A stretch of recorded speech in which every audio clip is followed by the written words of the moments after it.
C'était tôt le matin du 11 août 2011, à la base aérienne de Vandenberg, en Californie, avec un épais brouillard accroché aux collines, obscurcissant le complexe de lancement où une fusée légère, Minotaur 4, attendait sur la rampe.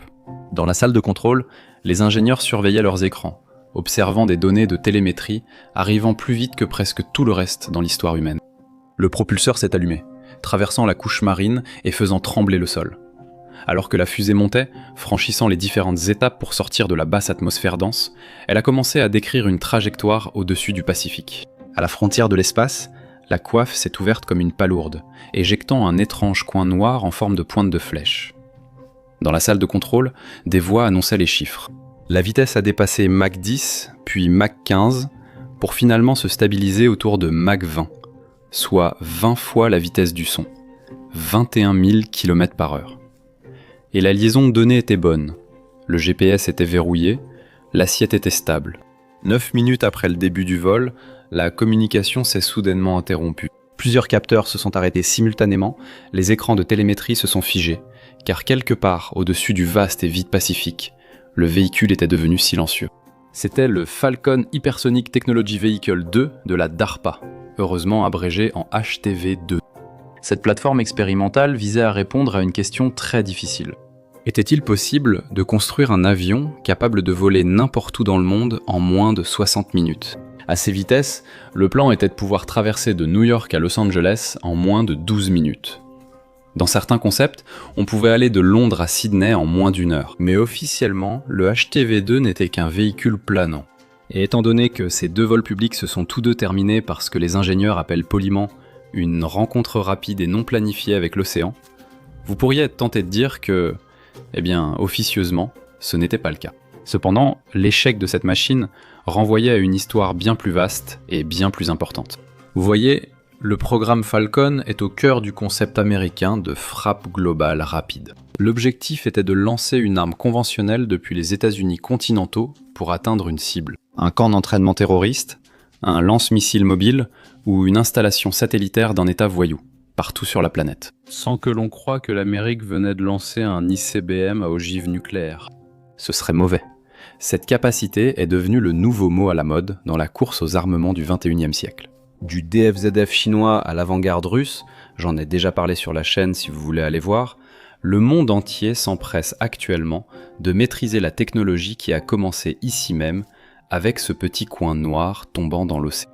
Alors comment concevez-vous quelque chose censé survivre à des températures de surface de 3500 degrés Fahrenheit ? Au fait, c'est plus chaud que l'acier en fusion, et cela pendant 20 minutes d'affilée. Si les 2 véhicules d'essai se sont écrasés, comment la DARPA peut-elle toujours parler d'avancées majeures vers la furtivité ?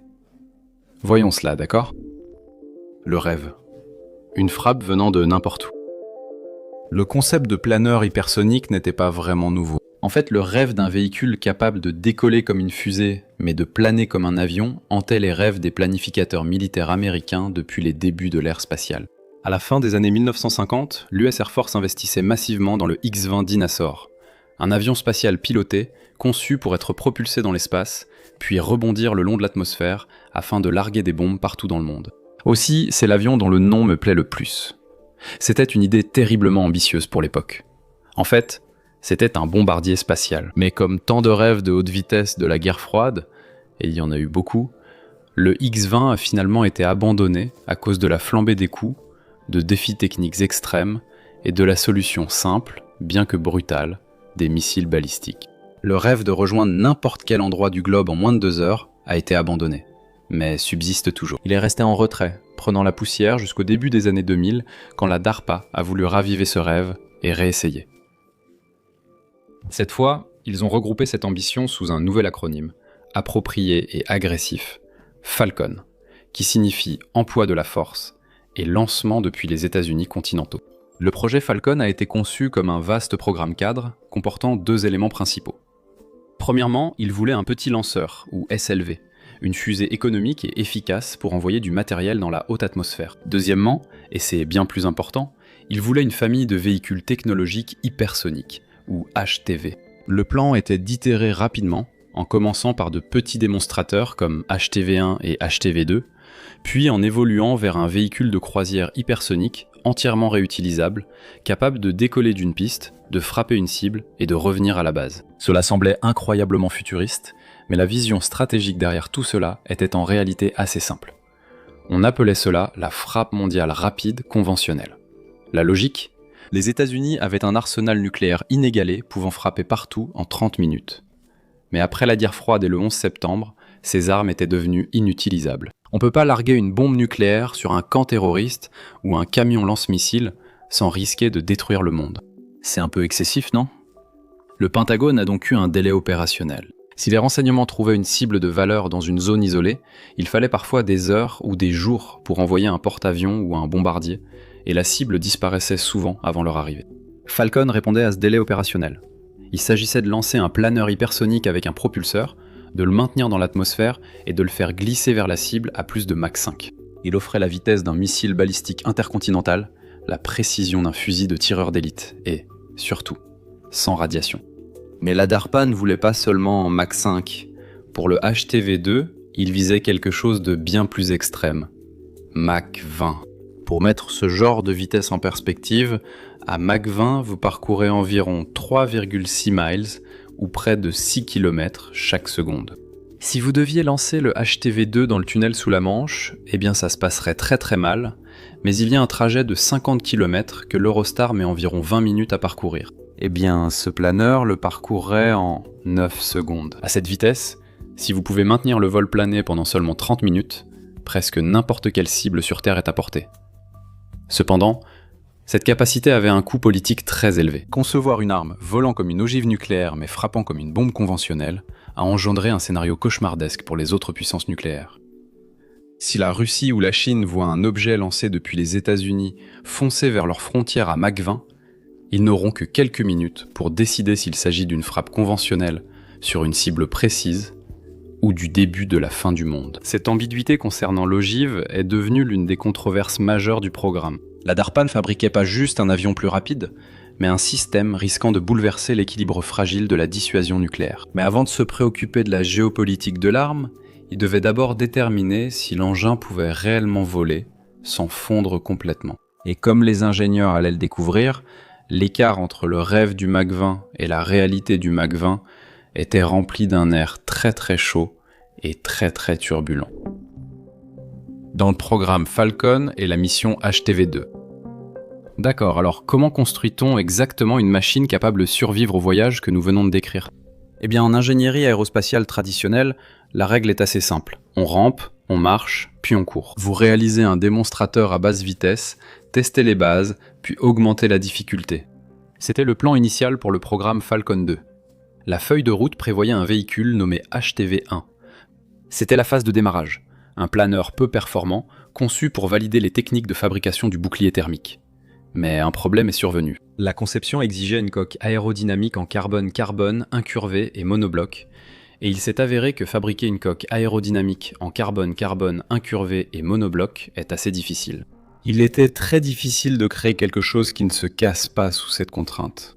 Les problèmes de fabrication avec le HTV-1 sont devenus si graves que la DARPA a pris une décision audacieuse, peut-être un peu imprudente. Ils ont complètement annulé la phase de test initiale. Ils ont décidé de passer directement à l'étape suivante. Ils sont allés directement vers la conception plus avancée et plus audacieuse, le HTV-2. Le HTV-2 a été construit par la légendaire division Skunk Works de Lockheed Martin, les mêmes personnes qui nous ont donné le SR-71 Blackbird et le F-117 Nighthawk, deux avions vraiment impressionnants. Ils ont adopté une approche axée sur la fabrication, en simplifiant la forme de la coque aérodynamique en une série de plaques plates en forme de coin, plus facile à construire, mais beaucoup moins tolérante sur le plan aérodynamique. Mais ne vous y trompez pas, ce n'était pas une arme, du moins, pas encore. Dans le langage officiel du programme, le HTV-2 était une plateforme de collecte de données. Sa mission n'était pas de tout faire exploser. Il s'agissait de traverser la haute atmosphère à grande vitesse, de collecter des téraoctets de télémétrie et de valider les modèles physiques débattus depuis des décennies par les ingénieurs. Les objectifs étaient une série de défis aérodynamiques. D'abord, prouver que cette forme en flèche pouvait vraiment planer sur des milliers de kilomètres. Ensuite, valider le système de protection thermique en carbone-carbone, en s'assurant que les structures chaudes ne fondaient pas lorsque l'air se transformait en plasma, ce que je viens d'apprendre. Troisièmement, démontrer qu'il était réellement possible de piloter cet engin, en assurant un guidage, une navigation et un contrôle précis, à des vitesses où un simple mouvement d'aileron pouvait vous envoyer tournoyer dans l'espace ou vous désintégrer dans l'océan. Et enfin, il restait un dernier système crucial à tester, le système autonome de sécurité de vol. C'était un logiciel embarqué avec une mission très spécifique. Si le véhicule perdait le contrôle ou quittait son couloir de sécurité, il était programmé pour ordonner immédiatement une manœuvre d'interruption de vol, forçant le planeur à une vrille suicidaire dans l'océan. Ce système a parfaitement fonctionné 2 fois. Le plan de vol de ce véhicule de collecte de données était presque identique pour les 2 missions, toutes lancées depuis la base aérienne de Vandenberg en Californie. Le lanceur était un Minotaur 4 Lite d'Orbital Science, un missile Peacekeeper modifié qui utilisait 3 étages de fusée à propergol solide pour propulser le planeur hors de l'atmosphère. Le profil prévoyait que le propulseur élève le HTV-2 jusqu'aux confins de l'espace, atteignant une altitude d'environ 160 km. Ensuite, la coiffe de protection s'ouvrirait en 2 et le planeur se séparerait. À ce stade, la gravité le ramènerait dans l'atmosphère, où il effectuerait une manœuvre de redressement pour se stabiliser à environ Mach 20. Le plan était alors de surfer dans l'atmosphère au-dessus du Pacifique pendant 30 minutes, couvrant plus de 4000 milles nautiques, soit environ 7700 km.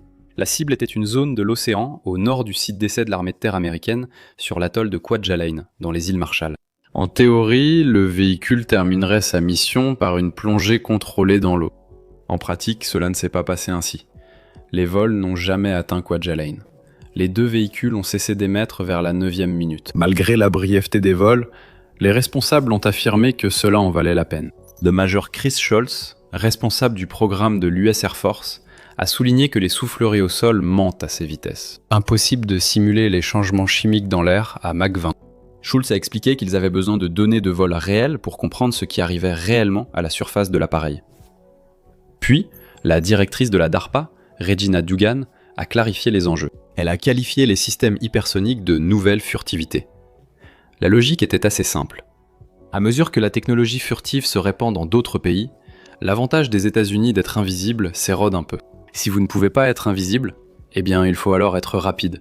Assez rapide pour que même s'ils vous voient arriver, ils ne puissent rien faire contre cela. Le HTV-2 a été la première étape hésitante et coûteuse vers cette réalité. Derrière chaque méga projet se cache un investissement massif, ce qui nous amène au sponsor d'aujourd'hui, Mintos, une plateforme d'investissement où vous pouvez commencer à investir avec seulement 50 €. Mais avant de vous en dire plus, démystifions 2 idées reçues courantes sur l'investissement. Mythe numéro 1. Les actions sont le seul moyen de faire croître régulièrement votre épargne. Eh bien, les actions sont volatiles. L'indice américain S&P 500 subit de fortes baisses chaque année et en 2025, il a chuté de près de 19% avant de se redresser. Cela peut être stressant et amener de nombreux investisseurs à faire des erreurs coûteuses dictées par l'émotion.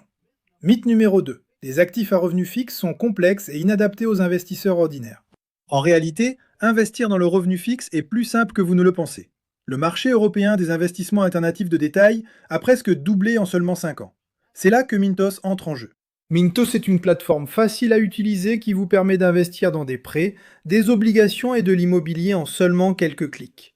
L'objectif est simple, gagner un revenu régulier sans dépendre des fluctuations du marché boursier et répartissez les risques. Les prêts sur Mintos ont offert un rendement net annuel moyen de 8,8% depuis 2015, ce qui est supérieur à un compte d'épargne. Mintos a été fondé en 2014 et compte plus de 700 000 investisseurs à travers l'Europe, gérant plus de 800 millions d'euros d'actifs pour les investisseurs. Commencez à investir avec seulement 50 € et optez pour une gestion entièrement automatisée ou prenez le contrôle total. Pour recevoir un bonus de bienvenue exclusif, scannez le QR code ou cliquez sur le lien dans la description. Commencez à investir dès aujourd'hui avec Mintos. Comment surfe-t-on sur l'air à Mach 20 ? D'accord, alors qu'est-ce qu'il faut vraiment pour voler à Mach 20 ? Eh bien, pour comprendre la folie du HTV-2, il faut d'abord qu'on se mette d'accord sur certaines définitions. Parce que rapide, c'est un terme assez relatif. Dans le monde de l'aérodynamique, on parle généralement de régime. Subsonique, c'est tout ce qui est plus lent que la vitesse du son. Ce sont vos avions de ligne, les Cessna, les oiseaux, ce genre de choses. Un oiseau supersonique, ce serait plutôt génial. Le supersonique couvre tout ce qui va de Mach 1 à Mach 5. C'est le domaine des avions de chasse, du Concorde et des balles de fusil. Mais une fois que vous dépassez Mach 5, vous entrez dans le régime hypersonique. Et le HTV-2 n'était pas seulement hypersonique, il était conçu pour évoluer dans le régime hypersonique élevé, en croisière à Mach 20. À ces vitesses, l'air n'a plus le même comportement. Un avion classique écarte alors les molécules d'air de sa trajectoire. À Mach 20, l'appareil va si vite que les molécules d'air ne peuvent s'écarter à temps. Au lieu de cela, elles sont projetées contre l'avant de l'appareil avec une telle violence qu'elles se brisent littéralement. L'énergie cinétique est si intense que le gaz se décompose chimiquement et s'ionise, créant une gaine de plasma surchauffé autour de l'appareil.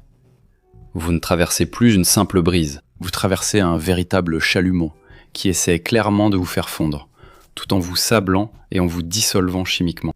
Pour survivre à cet environnement incroyablement hostile, vous ne pouvez pas simplement construire un avion ordinaire. Le HTV-2 utilisait un concept de vol sur onde de choc, une sorte de coin aplati en forme de pointe de flèche avec un bord d'attaque extrêmement affûté. Le véhicule était conçu pour chevaucher sa propre onde de choc, emprisonnant la haute pression dessous afin de générer de la portance.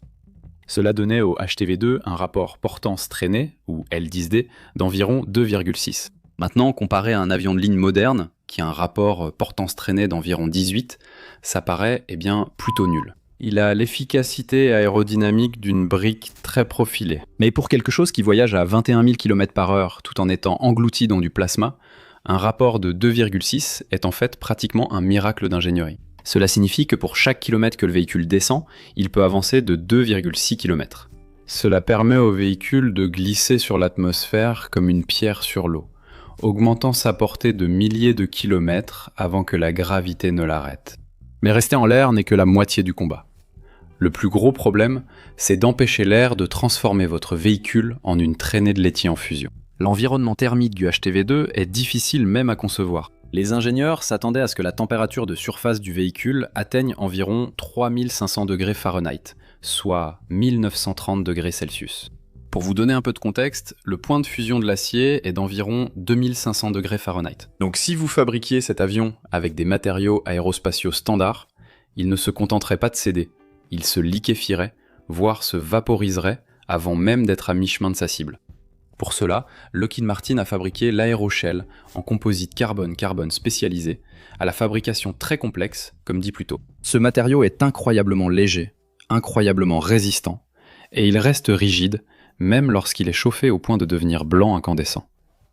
Mais sa fabrication est un véritable cauchemar. Il faut assembler des feuilles de tissu de carbone, les imprégner de résine, puis les cuire à des températures extrêmes pendant des semaines pour transformer la résine en graphite de carbone pur.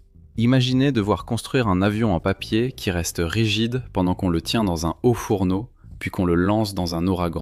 C'est en fait le principe de conception du HTV-2. Ensuite, la direction pose problème. La DARPA identifie 3 obstacles techniques majeurs pour ce programme. L'aérodynamique, les effets aérothermiques, et le guidage, la navigation et le contrôle, ou GNC. Le GNC, c'est l'art d'indiquer au véhicule où aller, mais à Mach 20, tout devient beaucoup plus difficile. Vous voyez, le véhicule se déplace à 3,6 miles par seconde. Les capteurs et récepteurs GPS doivent capter les signaux satellites tout en se déplaçant plus vite que presque tout autre objet créé par l'homme. En fait, maintenir le verrouillage GPS à cette vitesse était l'une des rares prouesses inédites dont la DARPA s'est fièrement vantée après le premier vol. Le système de contrôle doit être surhumain. Le véhicule utilisait des volets aérodynamiques pour se diriger, mais dans la haute atmosphère, ceux-ci manquent d'air pour fonctionner. Donc le HTV-2 était également équipé d'un système de contrôle d'attitude, ou RCS, un petit ensemble de propulseurs capables de souffler du gaz pour pousser le nez, à gauche, à droite, vers le haut ou vers le bas. L'ordinateur doit parfaitement combiner ces deux systèmes. Si le nez dévie ne serait-ce que d'une fraction de degré de sa trajectoire, à Mach 20 cette erreur se traduit par un écart de plusieurs centaines de kilomètres par rapport à la cible, ou pire, par une perte totale de contrôle. Le véhicule est entouré d'une gaine de plasma ionisé, ce qui peut aussi bloquer les signaux radio, obligeant l'ordinateur à voler seul et à prendre des décisions vitales en millisecondes. Et cela nous amène au système autonome de sécurité de vol. Maintenant, tester des armes expérimentales près de zones peuplées rend les gouvernements plutôt nerveux. Si le HTV-2 décidait de prendre un virage inattendu vers San Francisco ou Tokyo, ce serait un vrai désastre. Les ingénieurs ont donc équipé le véhicule d'une pilule suicide. Le système autonome de sécurité surveillait sa position et son état. Si le planeur détectait une perte de contrôle ou une sortie de son couloir de vol sécurisé, Il était programmé pour ordonner immédiatement une manœuvre de destruction. Il forçait délibérément le véhicule à effectuer un roulis violent et à piquer droit vers le bas, plongeant dans l'océan pour s'assurer qu'il ne blesse personne. Au final, ce caractère jetable était en quelque sorte tout l'intérêt. La DARPA qualifiait explicitement le HTV-2 non de prototype, mais de système de collecte de données évoqué plus tôt. Il était équipé de capteurs pour mesurer température, pression et force aérodynamique qu'aucune soufflerie sur Terre ne pouvait simuler. Le but n'était pas de produire une flotte de ces planeurs. L'objectif était de collecter des données pour alimenter les modèles informatiques des futurs programmes. Des choses portant des noms comme Tactical Boost Glide et Hypersonic Air Breathing Weapon Concept. Les ingénieurs savaient que le véhicule allait être détruit. Ils espéraient simplement qu'il survivrait assez longtemps pour leur apprendre quelque chose d'intéressant avant de disparaître. Finalement, lors du premier vol, il n'a eu qu'une très courte histoire à raconter. Premier vol. Le 22 avril 2010, le premier test majeur du programme Falcon a eu lieu. Sur la rampe ce jour-là se trouvait une Minotaur 4 Light, une sorte de fusée bricolée à partir de missiles Peacekeeper retirés du service. Perché au sommet, caché à l'intérieur de la coiffe, se trouvait le premier véhicule HTV-2. Le plan était simple. Le propulseur devait décoller et réaliser des manœuvres complexes, notamment des virages en S lors de l'ascension, pour dissiper l'énergie excédentaire et ne pas dépasser la vitesse cible.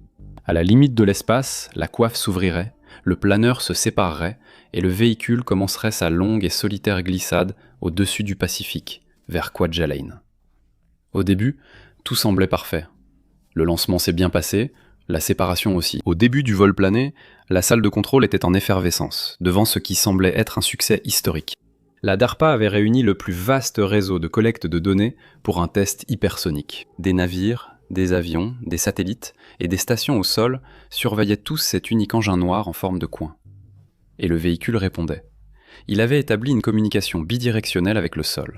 Le système de contrôle de réaction RCS se déclenchait correctement pour le maintenir stable. Plus impressionnant, l'ordinateur de bord a maintenu un verrouillage GPS à Mach 20. Mais ensuite, les données se sont arrêtées. Environ 9 minutes après le début du vol, 8 systèmes de télémétrie distincts ont perdu le signal simultanément. Les écrans sont devenus noirs. Le véhicule avait disparu. Alors que s'est-il passé ? Il a fallu des mois à une commission indépendante d'examen technique pour reconstituer les causes. Le coupable n'était ni une aile fondue, ni un plantage informatique. C'était un phénomène connu sous le nom de couplage roulis-lacet. Imaginez le HTV-2 comme un patineur artistique, tournant dans un cercle très serré. Si le patineur penche ne serait-ce qu'un tout petit peu trop sur le côté, la rotation se transforme en culbute. À Mach 20, cette culbute se produit en quelques millisecondes. La commission d'enquête a constaté que le véhicule volait avec un angle d'attaque, provoquant un lacet supérieur aux prévisions. Le nez dérivant latéralement plus que prévu, ce qui a entraîné un roulis. L'ordinateur de bord a détecté ce qui se passait et a réagi, en activant ses propulseurs et en bougeant ses volets pour corriger la rotation. Mais les forces aérodynamiques étaient plus fortes que les surfaces de contrôle. L'autorité de contrôle du véhicule, sa capacité physique à résister à l'air, a été dépassée. Et c'est à ce moment-là que le HTV-2 s'est rendu compte de quelque chose. Il allait perdre le combat. Le système autonome de sécurité de vol, la pilule suicide, a détecté que le véhicule était sur le point de dépasser ses paramètres de vol sûrs. Plutôt que de risquer de partir en vrille de façon incontrôlable et d'atterrir quelque part d'imprévisible, l'ordinateur a exécuté sa dernière commande, forçant le véhicule à effectuer un roulis contrôlé et à baisser le nez, ordonnant une chute rapide et non planifiée dans l'océan Pacifique. Dans l'immédiat, l'ambiance était assez morose. Les gros titres n'étaient pas tendres. L'avion le plus rapide jamais construit n'a volé que 9 minutes. Les critiques craignaient une répétition des échecs des avions spatiaux des années 80 et 90. Le HTV-2 était-il destiné à devenir un appareil de plus cloué au hangar, trop coûteux à faire voler et trop fragile pour réussir ? Eh bien, la DARPA se retrouvait face à un choix. Ils avaient recueilli de bonnes données, mais la mission principale avait échoué. Il leur restait un seul appareil dans l'inventaire. Ils pouvaient tout remballer et rentrer chez eux, ou bien essayer de régler le problème, charger le dernier planeur restant sur une fusée et tenter leur chance une fois de plus. Autopsie. Pour le second vol, ils ont ajusté le plan de vol et déplacé la masse pour modifier le centre de gravité du véhicule. Cela pourrait le rendre plus stable, comme mettre un trombone sur le nez d'un avion en papier. Ensuite, ils ont changé le profil de vol, programmant le pilote automatique pour un angle d'attaque plus faible. En gardant le nez plus bas, ils ont maintenu le véhicule dans une enveloppe de vol plus sûre, offrant plus de marge aux surfaces de contrôle. Et troisièmement, ils ont fait appel au propulseur. Pour le deuxième vol, le logiciel a été mis à jour pour utiliser le système de contrôle d'attitude et renforcer plus agressivement les volets aérodynamiques, surtout au début du vol plané, quand l'air était le plus raréfié. Si les volets ne pouvaient pas gérer le virage, les fusées forceraient le passage. Mais remarquez ce qu'ils n'ont pas changé. Ils ont conservé la forme en pointe de flèche et le système de protection thermique. Les ingénieurs étaient sûrs de l'état de l'aéroshell, cette coque en carbone high-tech. La commission a conclu que l'échec du vol 1 venait seulement d'une erreur de pilotage, pensant qu'avec une bonne orientation, les matériaux tiendraient face à la chaleur. Comme nous allons le voir, cette hypothèse était, disons, optimiste. L'équipe manquait de temps. En 2011, le compte à rebours politique était lancé. Le programme de frappe mondial rapide faisait l'objet d'un examen minutieux et d'autres projets hypersoniques, comme le X-51 Wave Rider de l'US Air Force, connaissaient aussi des échecs médiatisés. La patience à Washington s'épuisait et le budget se tarissait. DARPA n'avait plus qu'un seul véhicule. Il n'y avait pas de solution de rechange. C'était le vol 2 ou rien. Le vol 2 contrôlait l'enfer. Le 11 août 2011, ce brouillard était revenu. Le lancement avait déjà été annulé la veille pour cause de mauvais temps, prolongeant de 24 heures l'attente d'un programme déjà en sursis. Sur la rampe se trouvait le deuxième et dernier véhicule HTV2. Aucun planeur de secours n'était disponible dans le hangar, ni de budget pour un troisième vol. Les ingénieurs avaient ajusté le centre de gravité, modifié la trajectoire et réécrit le logiciel de contrôle. Maintenant, ils n'avaient plus qu'à espérer que tout fonctionnerait. À 7h45 heure du Pacifique, le Minotaur 4 Light a rugi et a emporté le dernier espoir du programme vers la frontière de l'espace. Le propulseur a fonctionné, la coiffe s'est ouverte et le planeur s'est séparé. Il a plongé, est entré dans l'atmosphère et s'est stabilisé à Mach 20. Pendant les premières minutes, c'était encore glorieux. Les tableaux de télémétrie s'illuminaient de vert. Les corrections techniques avaient marché. Le véhicule a atteint un vol stable, contrôlé de façon aérodynamique, à des vitesses allant jusqu'à Mach 20 pendant près de 3 minutes. Il volait droit, il répondait aux commandes. Il faisait exactement ce qu'un planeur hypersonique est censé faire. Mais pendant que l'ordinateur de guidage maintenait le nez droit, l'air extérieur déchirait le véhicule. Une analyse a montré que, durant ce vol plané stable, le véhicule subissait des perturbations d'ondes de choc plus de 100 fois plus fortes que ce pour quoi il avait été conçu. Le planeur luttait pour sa survie, se corrigeant sans cesse jusqu'à ce qu'il ne puisse plus le faire. Le comité indépendant d'examen technique a conclu plus tard que la cause principale de l'échec était une dégradation inattendue de la coque aérodynamique. En termes simples, sa peau a commencé à se décoller. Les modèles avaient prédit que le composite carbone-carbone s'userait lentement, en s'érodant comme un savon. Mais en réalité, des morceaux de la peau du véhicule, plus gros que prévu, étaient arrachés par le flux d'air. Lorsqu'un morceau de peau s'envole à Mach 20, il ne laisse pas simplement une bosse. Cela crée un espace irrégulier qui génère une onde de choc massive. Ces ondes de choc frappaient le côté du véhicule comme un marteau, provoquant des roulis violents. Le vol hypersonique est tout simplement brutal. Nous voyons souvent des engins spatiaux rentrer dans l'atmosphère et supporter des milliers de degrés. Mais une capsule comme Apollo ou Sawyer n'affronte cette chaleur que quelques minutes pour ralentir. Le HTV2 essayait de rester dans cette chaleur. Imaginez un bouclier thermique d'engin spatial exposé à la chaleur de rentrée non pas quelques minutes, mais pendant une demi-heure. Même de petites imperfections ou micro-fissures peuvent s'aggraver et causer une défaillance majeure. L'appareil s'est battu comme un diable. La télémétrie a révélé qu'il a subi plusieurs roulis dus à l'onde de choc et qu'il a réussi à se redresser grâce à ses propulseurs et volets pour ramener le nez au centre. Finalement, le revêtement s'est trop dégradé et les ondes de choc sont devenues trop violentes. Les perturbations ont dépassé la capacité de compensation du système. Et donc, pour la deuxième fois en 2 ans, le système autonome de sécurité de vol a analysé les données, a compris que le véhicule était condamné et a déclenché la séquence de destruction. Il a utilisé son énergie restante pour guider le véhicule lors d'un amérissage contrôlé dans le Pacifique. Pour le monde extérieur, cela ressemblait à un désastre embarrassant. Les gros titres étaient à nouveau assez brutaux. L'avion le plus rapide jamais construit s'écrase, quitterait ABC News. The Guardian a rapporté la perte de contact après 9 minutes, deuxième échec hypersonique en 2011, après celui du X-51 Wave Rider, plus tôt cette année-là. Au Pentagone, l'ambiance était toutefois différente. Oui, l'appareil était perdu, mais avant de disparaître, Il avait transmis plus de 9 minutes de données de haute fidélité, y compris cette fenêtre cruciale de vol aérodynamique stable. Pour la première fois, les ingénieurs n'avaient plus à deviner ce qui arrivait à la coque en carbone à Mach 20. Ils l'avaient constaté eux-mêmes. Le transporteur de données s'était écrasé, mais il avait d'abord livré sa cargaison. L'héritage de la nouvelle furtivité. Alors, après 2 vols, 2 fusées et 2 amérissages prématurés, qu'ont réellement appris les ingénieurs? Le deuxième vol a en fait confirmé la validité de la conception aérodynamique du véhicule. Lorsque la coque restait fixée, le HTV2 volait très bien. Cela a prouvé que la forme en flèche était stable et contrôlable à Mach 20, validant les corrections après le premier échec. Le problème en fin de compte était entièrement thermique. Les modèles informatiques et les tests au sol avaient largement sous-estimé la vitesse et la violence de la dégradation de la coque en carbone en conditions de vol réel. Le commandant Chris Scholz, chef de programme, l'a bien résumé. Le vol 1 a corrigé leurs modèles aérodynamiques et leur a appris à piloter. Le vol 2 a corrigé leur compréhension des matériaux, leur apprenant comment survivre. C'était un moment d'ingénierie classique. Nous pensions savoir, nous avions tort.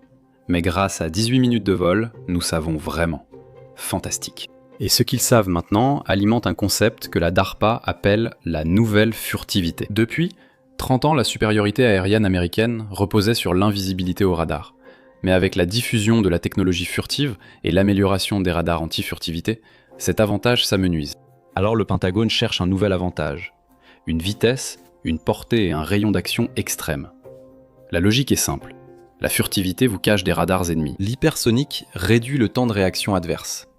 Même repérée, une arme à Mach 20 traverse des pays entiers en quelques minutes. Cela réduit la boucle de décision du défenseur de plusieurs heures à quelques secondes, les forçant à paniquer ou à se figer.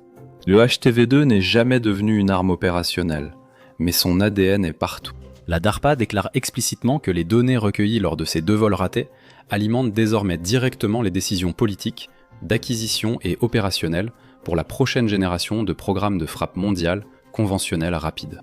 Les leçons tirées, en particulier sur la façon dont les composites de carbone cèdent à des nombres de Mach élevés, ont été intégrées dans les programmes suivants, portant des noms comme Integrated Hypersonics, Tactical Boost Glide et le concept d'armes hypersoniques à propulsion par air, ou HAWC. Les détails des systèmes modernes, comme le corps planant hypersonique commun de l'armée ou le missile Arrow de l'armée de l'air, sont souvent classifiés, ce qui est compréhensible. Ils évoluent tous dans un écosystème d'ingénierie qui a été défini par les échecs du HTV2. En 2013, la DARPA a décidé que le HTV2 avait rempli sa mission. Ils ont décidé de mettre fin au programme, choisissant de ne pas en construire un troisième. Après avoir répondu à suffisamment de questions folles sur le Mach 20, ils ont compris qu'ils devraient plutôt orienter leurs recherches vers des systèmes plus tactiques et survivables. Des systèmes qui ne tentent pas de traverser la moitié du globe en un vol, mais proposent des frappes plus courtes et précises. Mais pendant que les États-Unis faisaient une pause pour se réorganiser, le reste du monde continuait d'avancer. La physique explorée par le HTV2 a depuis été militarisée par les rivaux de l'Amérique. Des rapports suggèrent que le planeur hypersonique chinois DFZF et le système avant-garde russe ont tous deux atteint le statut opérationnel. Ces armes reposent sur les mêmes principes physiques de boost glide que la DARPA testait déjà en 2011. Le HTV2 n'était pas une arme en soi. C'était le manuel sur ce qu'une arme atteignant Mach 20 devait avoir pour survivre. Apparemment, tout le monde le lisait aussi.